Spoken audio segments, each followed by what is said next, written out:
सभी को मेरा प्रणाम। आइए श्रवण करते हैं श्रीमद् भागवत कथा के एक परम पावन उपदेश को, महाराज चित्रकेतु उपाख्यान, जिसमें महाराज चित्रकेतु और ऋषि अंगिरस के संवाद का जिक्र किया गया है। एक सूरसेन प्रदेश के राजा थे जिनका नाम चित्रकेतु था। चित्रकेतु के अनेकों पत्नियां थी। ऐसा कहते हैं कि उनकी करोड़ों पत्नियां थी, लेकिन संतान एक भी नहीं थी। एक दिन चित्रकेतु के भाग्य से महर्षि अंगिरस पधारते हैं। और हालांकि महर्षि अंगिरस उन्हें कुछ ज्ञान उपदेश, हितोपदेश करने गए थे, लेकिन उन्होंने उनसे प्रार्थना की, उनका भव्य स्वागत सत्कार किया और उनसे कहने लगे, हे महर्षि, आपकी कृपा से मेरे पास अभेद्य दुर्ग, कुशल मंत्री, विद्वान गुरु और संपन्न कोश है, पराक्रमी सेना है, सहृदय मृत्य हैं तथा अनेकों पत्नियां हैं। बस कमी है तो एक संतान की, जो मेरा पिंड दान कर सके। तब ऋषि अंगिरस ने कहा, राजन, संतान का ना होना या पुत्र का ना होना कोई अभाव नहीं है, कोई अशुभ घटना नहीं है। जिनके पुत्र ही हैं, जिनके पुत्र हैं भी, वे भी कहाँ मुक्त हैं। वर्णन आता है कि पांडवों के पौत्र महाराज परीक्षित ने अपने कर्मों से मुक्ति पाई, ना कि अपने पुत्र के श्राद्ध संस्कार और अन्य क्रियाओं के द्वारा। चित्रकेतु के बार बार प्रार्थना करने के कारण ऋषि अंगिरस ने एक पुत्र कामेष्टि यज्ञ का आयोजन किया, जिसके पूर्ण होने के पश्चात एक चरु फल प्राप्त हुआ। इस चरु फल को महाराज चित्रकेतु की पत्नी कृत द्युति को देते हुए ऋषि अंगिरस कहने लगे, राजन, तुम्हारी इच्छा के अनुसार मैंने यह यज्ञ किया, जिससे आपको आपकी पत्नी के गर्भ से समय रहते एक पुत्र रत्न की प्राप्ति होगी, जो आपके हर्ष और विषाद का कारण होगा।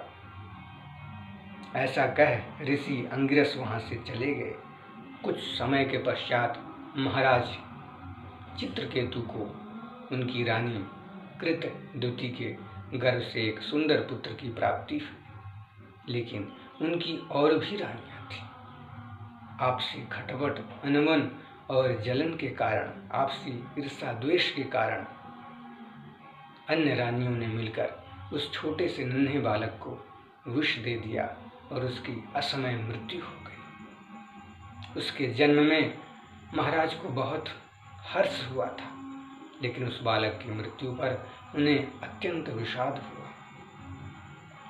उसी समय, उसी शोक की घड़ी में यह दुखद समाचार सुनकर ऋषि अंगिरस और देवर्षि नारद वहां पधारते हैं। उन्हें समझाते हुए कहते हैं कि हे राजन, अपने इस दुख का, मोह रूपी दुख का त्याग कर दो। जब राजा नहीं मानते तो कहते हैं, सुनो राजन, जो मन को अच्छा लगे वह हर्ष, और जो मन को अच्छा ना लगे वह विषाद। वह तुम्हारा पुत्र होने से पहले कौन था? तुम्हारे पूर्व जन्म में उसका तुम्हारे साथ क्या रिश्ता था? अगले जन्म में क्या होगा? वह अपने पूर्व जन्म में क्या था? अगले जन्म में क्या होगा, कौन जानता है। इस संसार के सभी रिश्ते नाते ठीक वैसे ही हैं, जैसे नदी में अक्सर बालू के कण एक दूसरे से मिलते हैं और फिर बिछड़ जाते हैं, जैसे समुद्र में लकड़ी के गट्ठे एक दूसरे से मिलते हैं कुछ समय के लिए और फिर बिछड़ जाते हैं। सारे रिश्ते नाते, तुम्हारे पुत्र, पत्नी, भाई, बांधव, माता पिता, जो इस जन्म के रिश्ते हैं, वह पिछले जन्म में क्या तुम्हारे साथ थे, अगले जन्म में क्या वो मिलेंगे, यह कोई नहीं जानता।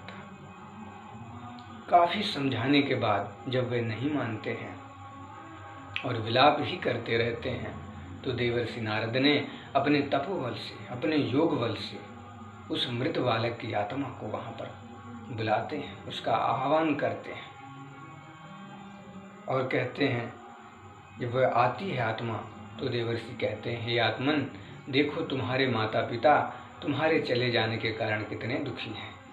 अब तुम फिर से इस शरीर में आ जाओ और इनके दुख का निवारण करो।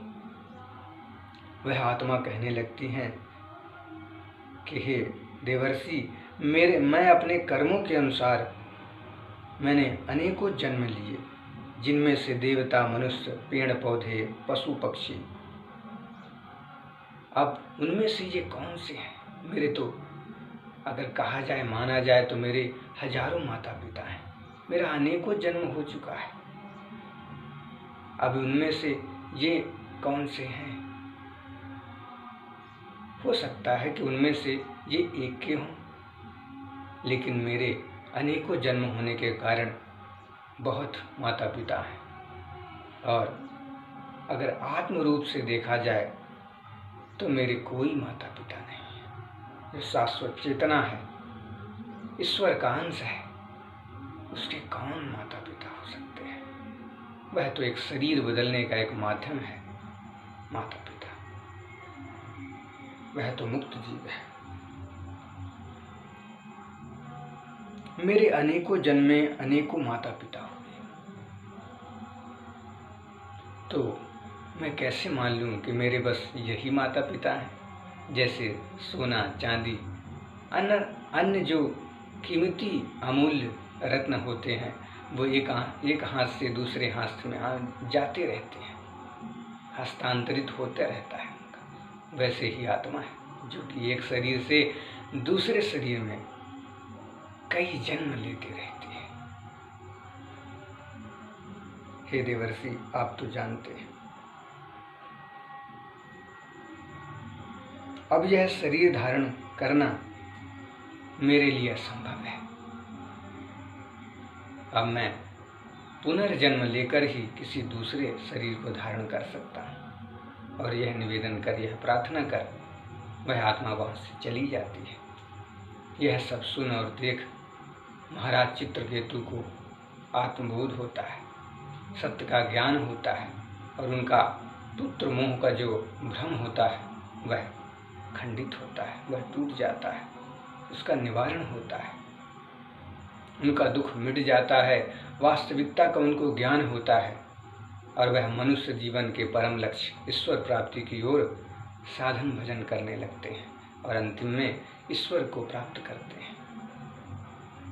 इसीलिए श्रीमद् भगवत गीता में कहा गया है, वासांस जीर्णानि यथा विहाय नवानि गृह्णाति नरोपराणि तथा शरीराणि विहाय जीर्णान्यानि संयाति नवानि देशि। जैसे मनुष्य पुराने वस्त्रों का त्याग करके नए वस्त्रों को धारण करता है, उसी प्रकार से एक जीवात्मा पुराने व जर्जर शरीर का त्याग करके नए शरीर को धारण करती है।